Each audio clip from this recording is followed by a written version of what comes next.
আসসালামু আলাইকুম রাহমাতুল্লাহ। হ্যালো ভিউয়ার্স, নবম ও দশম শ্রেণীর শিক্ষার্থী বন্ধুরা, আশা করি ভালো আছো। ম্যাথ এডুকেয়ার জোন অনলাইন শিক্ষা পরিবারের পক্ষ থেকে তোমাদের সবাইকে স্বাগতম। আজকে তোমাদের সাধারণ গণিত বইয়ের দশম অধ্যায় থেকে আলোচনা শুরু করব। তো আলোচনা শুরু করা যাক। অধ্যায় 10, দূরত্ব ও উচ্চতা। এই চমৎকার অধ্যায় আমরা এখন প্রথমে বেসিক আলোচনা শুরু করব, তারপর স্টেপ বাই স্টেপ অঙ্কগুলো শিখে নেব। দেখো এখানে কি বলা আছে, অতি প্রাচীনকাল থেকেই দূরবর্তী কোনো বস্তুর দূরত্ব ও উচ্চতা নির্ণয় করতে ত্রিকোণমিতিক অনুপাতের প্রয়োগ করা হয়। বর্তমান যুগে ত্রিকোণমিতিক অনুপাতের ব্যবহার বেড়ে যায়, এর গুরুত্ব অপরিসীম। যেসব পাহাড়, পর্বত, টাওয়ার, গাছের উচ্চতা এবং নদ নদীর প্রস্থ সহজে মাপা যায় না, সেসব ক্ষেত্রে উচ্চতা ও প্রস্থ ত্রিকোণমিতির সাহায্যে নির্ণয় করা যায়। এক্ষেত্রে সুকোণের ত্রিকোণমিতিক অনুপাতের মান জেনে রাখা প্রয়োজন। খেয়াল করো যে এই দূরত্ব উচ্চতা একটা অধ্যায় আছে, মূলত এটা ত্রিকোণমিতির দূরত্ব উচ্চতার ক্ষেত্রে ব্যবহার করা হয়। আর এটার বর্তমানে প্রয়োগ বা গুরুত্ব খুবই অপরিসীম।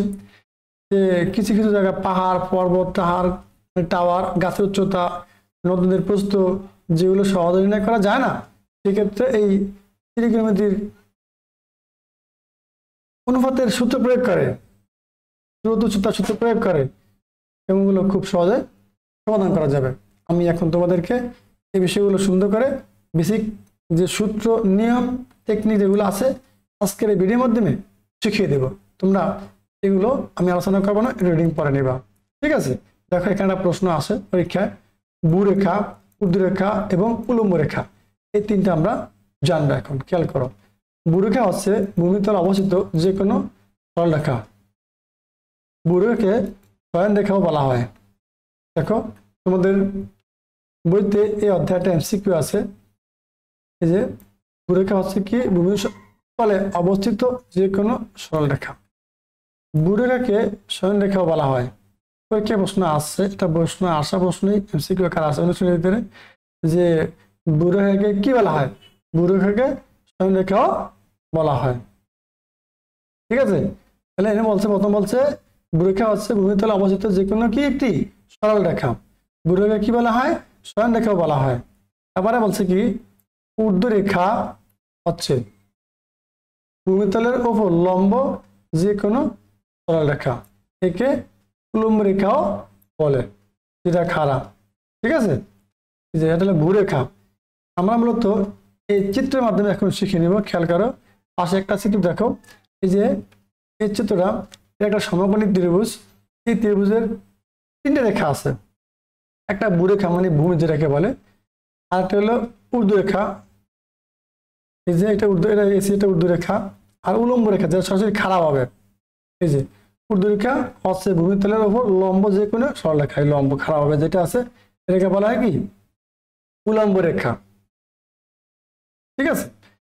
এই যে পাশে চিত্র দেখো, এই চিত্রটার নাম কি সমকোণী ত্রিভুজ। আমাদের ভালোভাবে বুঝতে হবে যে এই দ্রুত তার অধ্যায়গুলো অঙ্কগুলো করতে গেলে আমাদের যে ত্রিভুজ কল্পনা করতে হবে, একটা ত্রিভুজে লাগবো, সেটা কি সমকোণী ত্রিভুজ, ঠিক আছে? এখন সমকোণী ত্রিভুজ কেন বলা হয়? যে ত্রিভুজ একটি সমকোণ তাকে সমকোণী ত্রিভুজ বলা হয়।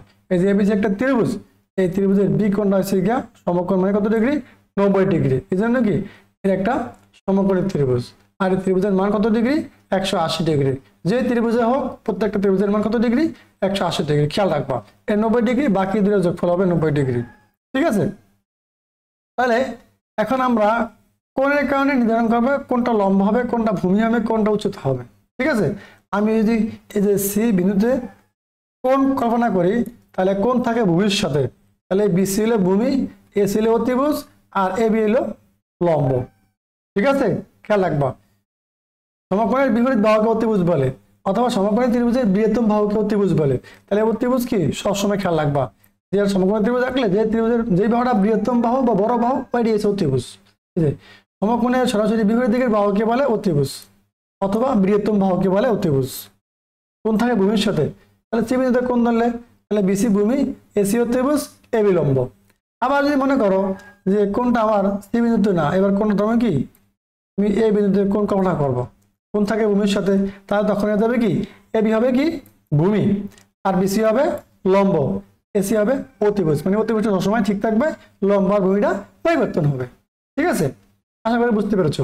আবার দেখো এখানে একটা আলোচনা আছে, ভূমিতলের ওপর লম্বভাবে অবস্থিত পরস্পরচ্ছেদী ভূরেখা ও উর্ধ্বরেখা একটি তল নির্দিষ্ট করে, এই তলকে উলম্ব তল বলে। ঠিক আছে, অবশ্যই তল নির্দেশ করে। এই যে ভূরেখা যেটা ভূমির সাথে, এই যে এটা খাড়া বিসি, এটা একটা ভূরেখা, এটা তল নির্দেশ করে। আবার যখন এই মধ্যে কোণ তৈরি হবে তখন এটা তল নির্দেশ করে, সেটা বলছে। চিত্রে ভূমিতলের কোন স্থানে সি থেকে বিসি দূরত্বে এই বিশুদ্ধ বিশিষ্ট, এই যে এই সি থেকে বি দূরত্বে এই মিলে কি উচ্চতা বিশিষ্ট একটি গাছ লম্বা অবস্থায় দণ্ডায়মান, মানে খারাপভাবে দাঁড়ায় আছে। লম্ব মানে কি খারাপভাবে গাছটা দাঁড়ায় আছে। এখানে সি বি রেখা হচ্ছে কি ভূরেখা, মানে এই বিসি কি এই বিন্দুতে এই যে বলে সি থেকে সি এর সাপেক্ষে, সি কোণের সাপেক্ষে বিসি কি ভূরেখা বা ভূমি। এই যে তারপরে এ বি, এই যে বা বি লাগছে এখানে, বি রেখা হচ্ছে কি ঊর্ধ্বরেখা, ঊর্ধ্বরেখা মানে কি লম্ব, দুইটা এবিসি ঊর্ধ্বরেখা বা লম্ব। আর এবিসি তলটি ভূমির উপর লম্ব, যা উলম্ব তল।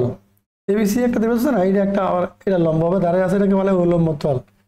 ঠিক আছে, এখন আমরা জানবো উন্নতি কোণ এবং অবনতি কোণ। জানতে হবে আমাদের চিত্র বুঝে অঙ্ক করতে হবে, উন্নতি কোণ আর অবনতি কোণ দিয়ে আমাদের এই অধ্যায়গুলো শেষ করতে হবে। ঠিক আছে, খেয়াল করো, বেশি আলোচনা করবো না, মূল যে বেসিক বিষয়টা আছে এটুকু আলোচনা করব। চিত্রে লক্ষ্য করি ভূমির সমান্তরাল এবি একটি সরলরেখা, এ ও সি বি পি কিউ বিন্দুগুলো একই উলম্ব তলে অবস্থিত হয়েছে। A B P O R Q দেখো উপরে যে এখানে উন্নতি কোণ, নিচ দিকে এখানে অবনতি কোণ। ঠিক আছে, এবি সরলরেখার উপরে পি বিন্দুটি এবি রেখার সাথে পি ও বি কোণ উৎপন্ন করে, যে পি ও বি এই যে কোণ উৎপন্ন করছে, এই যে কি উন্নতি কোণ। এখানে ও বিন্দু সাপেক্ষে বি বিন্দুর উন্নতি কোণ পি ও বি কোণ, যেটা উন্নতি কোণ। এবারে বলছে কি খেয়াল করো, সুতরাং ভূতলের উপরের কোনো বিন্দু ভূমির সমান্তরাল রেখার সাথে যে কোণ উৎপন্ন করে তাকে উন্নতি কোণ বলে।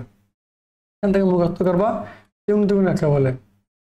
ভূতলের উপরে কোনো বিন্দু ভূমির সমান্তরাল রেখার সাথে যে কোণ উৎপন্ন করে তাকে উন্নতি কোণ বলা হয়। ঠিক আছে, উন্নতি কোণ সংখ্যা তোমরা এখান থেকে মুখস্থ করে রাখবা। পর্যায়ক্রমে আমরা চিত্রে পরে আসি। কি বিন্দু ভূরেখার সমান্তরাল এবি রেখার নিচের দিকে অবস্থিত, নিচে, এবার এই যেটা নিচের দিকে অবস্থিত, এটা কথা বলছে, নিচে অবস্থিত, নিচের দিকে অবস্থিত। এখানে ও বিন্দু সাপেক্ষে কিউ বিন্দু অবনতি কোণ হচ্ছে কিউ ও বি কোণ, নিজে এই কিউ ও বি কোণ, এটা এটা কি অবনতি কোণ। ভূরেখার সমান্তরাল রেখার নিচের কোনো বিন্দু ভূরেখার সাথে যে কোণ উৎপন্ন করে তাকে অবনতি কোণ বলা হয়। তাহলে তোমরা এখান থেকে উন্নতি কোণের সংজ্ঞা এবং অবনতি কোণের সংজ্ঞা শিখে নেব। ঠিক আছে, এখানে যে কাজ আছে, এই কাজের ভিতরে কিছু শিখার বিষয় আছে, আমরা এখন এগুলো শিখে নেব। পাশে একটা চিত্র আছে, এখানে আমরা দেব এ, ঠিক আছে, এখানে দিব বি, এখানে দিব সি, এখানে দিব ডি, আর এখানে মনে করো দিলাম। ঠিক আছে, এখন আমরা এই কোণটার কি বর্ণনা একটু দেখে নিব। প্রশ্ন বলছে কি চিত্রটি চিহ্নিত করো এবং ভূরেখা উর্ধ্বরেখা উলম্ব তল উন্নতি কোণ অবনতি কোণ নির্দেশ করো। এখন আমরা এই বিষয়গুলো এখান থেকে চিহ্নিত করব, যে A B C D E দিয়ে আমরা চিহ্নিত করলাম ভূরেখা। এই যে ভূরেখা মানে এটাকে বলা আমরা ভূমি বলবো। এই যে এখানে মনে করি এটা একটা গাছ, এই ঠিক আছে, তাহলে ভূরেখা হচ্ছে এবি, এবিটা কি এই যে এবিটা আছে না, এবিটা হচ্ছে ভূরেখা উর্ধ্বরেখা, এই এসি হচ্ছে কি ঊর্ধ্ব রেখা, উলম্ব তল, এ বি সি এর উলম্ব তল, মানে উলম্ব তল বলতে পুরো ত্রিভুজটাকে বুঝেছে, এই ত্রিভুজটা বুঝেছে, এ বি সি একটা ত্রিভুজ, তো এ বি সি ত্রিভুজটাকে বলা হবে উলম্ব তল। উন্নতি কোণ, দেখো এই সি বিন্দু সাপেক্ষে উন্নতি কোণ হচ্ছে গিয়া এ বি সি কোণ, এখানে এই যে বি কোণটা কি উন্নতি কোণ, উন্নতি কোণ তৈরি হয় নিচে ভূমির সাথে, তাহলে এ বি সি কোণ, কোণ থাকে মাঝখানে, এই জন্য কি এ বি সি কোণ অথবা সি বি এ কোণ, ঠিক আছে। তাহলে উন্নতি কোণ কোনটা, এ বি সি কোণ অথবা সি বি এ কোণ, কোণ থাকে মাঝখানে, এটা বলা হবে উন্নতি কোণ। আর অবনতি কোণ তৈরি হয় গাছের শীর্ষে উপরে, এই যে এখানে এই যে সি বিন্দুতে রয়েছে অবনতি কোণ, ডি সি বি কোণ অথবা বি সি ডি কোণ, এটাকে বলা হবে অবনতি কোণ, ঠিক আছে।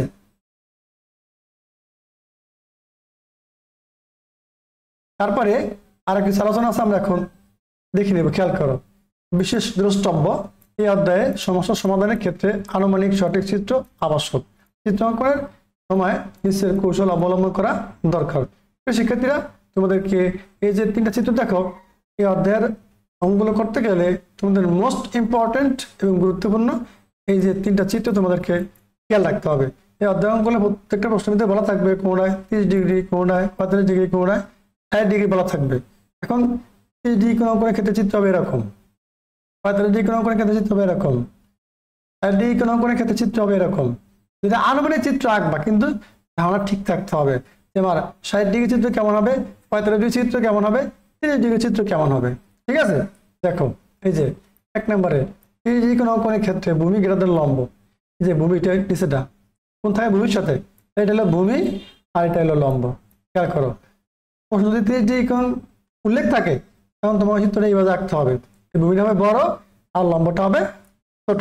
এই যে 30 ডিগ্রি কোণ এখানে দেখাই দিয়েছে। তারপরে 2 নম্বরে 45 ডিগ্রি কোণ অঙ্কনের ক্ষেত্রে ভূমির সমান লম্ব, তখন তোমাকে প্রশ্ন বলা থাকে 45 ডিগ্রি কোণ, তখন তোমার ভূমি আর লম্ব সমান হবে। এই দেখো এই যে 45 ডিগ্রি কোণ আঁকছে, এই ভূমিটা আর এই লম্বটা সমান, ঠিক আছে। এটা হাতের আন্দাজে আঁকবা যেন কাছাকাছি থাকে, স্মৃতিশক্তি ঠিক থাকে যে আমার 45 ডিগ্রি কোণ আঁকছি, ভূমি আর লম্ব সমান হয়েছে, ঠিক আছে। শুধু এলেবেলে করে রাখলে হবে না, খেয়াল রাখতে হবে। আবার দেখো 3 নম্বর বলছে কি 60 ডিগ্রি কোণ অঙ্কনের ক্ষেত্রে ভূমি লেখ দেন লম্ব, মানে ভূমিটা ছোট লম্বটা বড় হবে। দেখো যে 60 ডিগ্রি কোণ অঙ্কন করছে জায়গায়, এটা কি ভূমি, ভূমিটা ছোট, যে লম্বটা বড়, ঠিক আছে। এটা সমকোণী ত্রিভুজ, এই যে এটা হলো সমকোণ, এই যে এখানে এটা হলো সমকোণ, এখানে এটা হলো সমকোণ, এই যে সমকোণের বৃহৎ বাহুকে বলে অতিভুজ অথবা বৃহত্তম বাহুকে বলে অতিভুজ। এটা ত্রিভুজের সবচেয়ে বড় বাহু যেটা সেটা হলো অতিভুজ, এই হলো অতিভুজ, এখানে হলো অতিভুজ, এখানে এটা হলো অতিভুজ। আর কোন থাকে ভূমির সাথে, নিচেটা ভূমি আর যেটা এটাকে বলা হবে লম্ব। কোন থাকে কোন দৃষ্টিতে খেয়াল রাখবা। তাহলে আজকে বেসিক আলোচনা করে দিলাম। পরবর্তী ক্লাস থেকে এই অধ্যায়ের প্রত্যেকটা উদাহরণ, প্রত্যেকটা অনুশীলনী অঙ্ক হাতে করে আমি নিজে তোমাদেরকে সুন্দর করে বুঝিয়ে দিব। ইচ্ছামতো ক্লাসটা তোমরা শুরু থেকে শেষ পর্যন্ত দেখো, আশা করি ভালো লাগবে। পরবর্তী ভিডিও দেখার আমন্ত্রণ জানিয়ে আজকে পর্যন্তই, আল্লাহ হাফেজ।